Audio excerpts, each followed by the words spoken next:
आनंदमयी माँ का जन्म 30 अप्रैल 1896 को ख्योरा गांव में टिपेराह डिस्ट्रिक्ट में हुआ था। ये डिस्ट्रिक्ट अब बांग्लादेश में है। ये वो दिन था जब अस्तित्व ने भक्ति और प्रेम की अद्वितीय मिसाल को इस पृथ्वी पर उतारा था। आनंदमयी माँ बॉर्न एनलाइटेंड थीं। उनके माता पिता बिपिन भट्टाचार्य और मोक्षदा सुंदरी देवी ने उनका नाम निर्मला सुंदरी देवी रखा था। निर्मला सुंदरी देवी का अपने बचपन में सांसारिक किसी भी चीज़ से कोई लगाव नहीं था। वे अक्सर ही प्रकृति के सौंदर्य में डूबी रहती। उनकी माँ को ये चिंता थी कि कहीं उनका मानसिक विकास तो नहीं रुक गया है। एक बार तो निर्मला सुंदरी देवी की माँ का स्वास्थ्य अत्यंत बिगड़ गया। फिर भी निर्मला सुंदरी देवी इससे व्यथित होने की बजाय शांत ही रहीं। 1908 में मात्र 12 साल की उम्र में उनका विवाह अपनी उम्र से कई साल बड़े रमानी मोहन चक्रवर्ती से करा दिया जाता है। विवाह के बाद घर के सारे काम करते हुए भी वो अपने अंदर ही डूबी रहती। उनकी गहरी ध्यानस्थ आंखें किसी दूसरी दुनिया की ही खबर देती थीं। जब वे 17 साल की थीं तो वो अपने पति, जो कि अष्टाग्राम में नौकरी करते थे, उनके साथ आ जाती हैं। शुरुआत में उनके पति काफ़ी परेशान रहा करते थे क्योंकि उनका वैवाहिक जीवन बाकी कपल्स के जैसा नहीं था। जब भी वो निर्मला सुंदरी देवी के पास काम वासना से उत्प्रेरित होकर जाते, निर्मला सुंदरी देवी का पूरा शरीर अकड़कर मृतबत हो जाता, जिससे उनके पति घबराकर उनसे दूर हो जाते थे। हालांकि बाद में जब वो अपनी पत्नी की आध्यात्मिक प्रतिभा को पहचान लेते हैं तो वो उन्हें अपनी माँ स्वीकार कर उनके शिष्य बन जाते हैं। माँ प्यार से उन्हें भोलेनाथ का नाम देती हैं। अष्टाग्राम में निर्मला सुंदरी देवी को आध्यात्मिक अनुभव होने शुरू हो जाते हैं। कई बार कीर्तन के दौरान वो अपने अंदर डूब जाती और घंटों बेहोश रहा करती थीं। 1918 के अंत तक वो पूरी तरह परमात्मा में लीन रहती। जब वो अपनी आंखें खोलती भी थीं तो भी उनकी आंखों में शून्य झलकता रहता था। इस दौरान कई यौगिक आसन जैसे लोटस पोज उन्हें सहज ही लग जाते थे, बिना किसी भी प्रयास के। अगस्त 1922 की एक पूर्णिमा की रात में उनके भीतर मंत्र उतरने लगते हैं, जबकि वो बहुत कम पढ़ी लिखी थीं। स्वयं से ही उनके भीतर जो मंत्र उतरते हैं उन्हें वो एक शिष्य की तरह स्वीकार कर उनका मनन करती रहती हैं। वे स्वयं ही परमात्मा, गुरु और शिष्या एक साथ थीं। निर्मला देवी 1924 में अपने पति भोलेनाथ के साथ शाहबाग आ जाती हैं। यहाँ भी कीर्तन में कई बार वो समाधि में चली जाती हैं। उनके एक शिष्य भैया जी उनका नाम आनंदमयी माँ रख देते हैं। भैया जी आनंदमयी माँ के सबसे पहले शिष्यों में से एक थे। शाहबाग में कई लोगों को आनंदमयी माँ के रूप में एक डिवाइन एनर्जी का आभास होता है।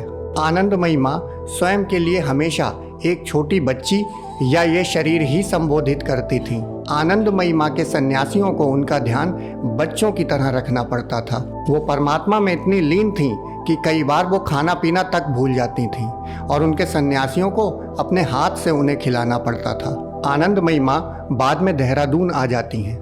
यहाँ उनसे मिलने कई प्रसिद्ध लोग आते हैं, जिनमें जवाहरलाल नेहरू और उनकी पत्नी इंदिरा गांधी, महात्मा गांधी, योगानंद परमहंस, सर्वपल्ली राधाकृष्णन, डॉक्टर राजेंद्र प्रसाद शामिल हैं।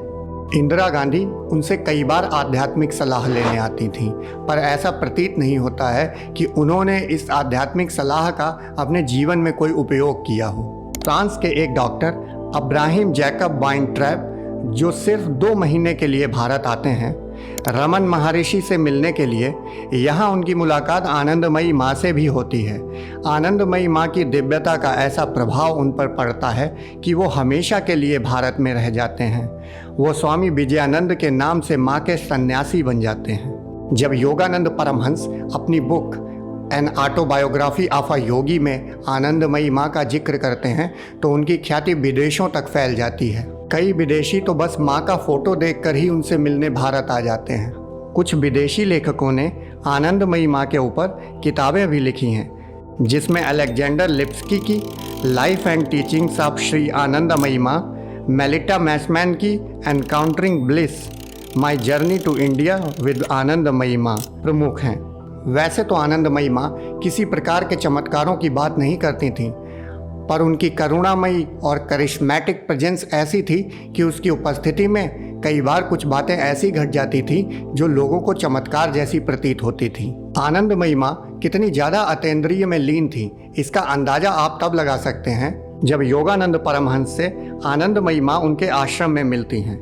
योगानंद उनसे अपने बारे में कुछ बताने के लिए कहते हैं, जिसके जवाब में पहले तो वो कहती हैं कि बाबा सब जानते हैं, दोहराने से क्या होगा। योगानंद मुस्कुराते हुए जब उनसे दोबारा कुछ बताने का अनुरोध करते हैं तो वो अपने हाथ फैलाकर कहती हैं, बाबा बताने लायक तो कुछ अधिक नहीं है।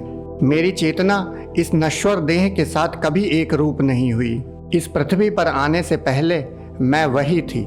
जब मैं छोटी बच्ची थी तब भी मैं वही थी। मैं बड़ी होकर नारी बनी तब भी मैं वही थी।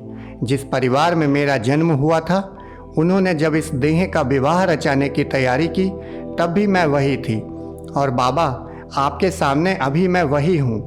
यहाँ से आगे सदा के लिए मेरे चारों ओर सृष्टि का नृत्य चाहे कितना ही बदलता रहे, मैं वही रहूँगी। इसके बाद वो गहरी ध्यानावस्था में लीन हो जाती हैं। यहाँ एक बात ध्यान देने वाली है कि भले ही आनंदमयी माँ की यात्रा योगानंद परमहंस से गहरी है, फिर भी वो उन्हें बाबा यानी कि परम पिता कहकर संबोधित करती हैं। दरअसल जब वो उन्हें बाबा कह रही होती हैं तब वो योगानंद परमहंस के भीतर विद्यमान प्रकाश से ही संवाद कर रही होती हैं। इसी कारणवश वो पहले यही उत्तर देती हैं कि बाबा सब जानते हैं, दोहराने से क्या होगा। एक घटना ओशो के साथ माँ आनंदमयी के मिलने की भी है। ओशो आनंदमयी माँ को देखकर उनसे कुछ गाने के लिए कहते हैं और गीत गाते ही माँ समाधि में लीन होने लगती हैं। तो उनके बीच कुछ ज़्यादा बात नहीं हो पाती और ओशो वहाँ से उठ कर के चले जाते हैं। जब ओशो के सन्यासी उनसे पूछते हैं कि आप माँ से कुछ बात किए बिना ही क्यों चले आए, तो ओशो कहते हैं कि वहाँ बात करने के लिए कुछ है ही नहीं।